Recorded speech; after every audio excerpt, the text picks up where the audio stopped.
Alors ici, en fait, on va voir un autre phénomène qui est en fait la convergence évolutive.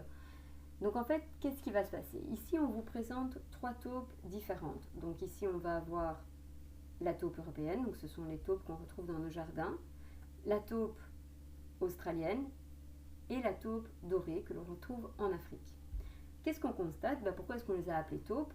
Déjà parce que ce sont trois mammifères qu'on retrouve dans le sol.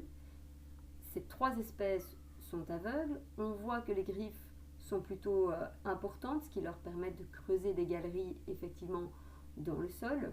Donc en fait, on peut se rendre compte que effectivement ces trois taupes se ressemblent physiquement parce qu'elles ont effectivement les mêmes caractéristiques ou les mêmes adaptations à leur milieu.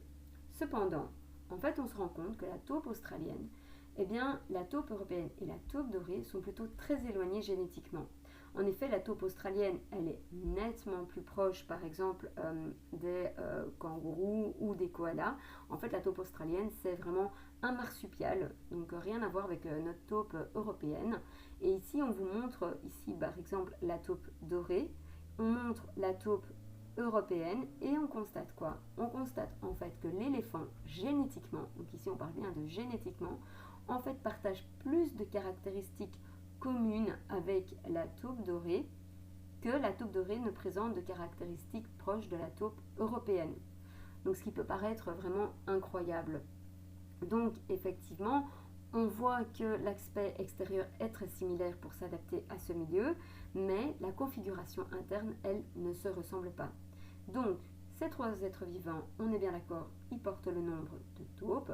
Pourtant, on constate bien, que ce sont des animaux donc très très différents, d'accord, puisque leurs ancêtres sont différents.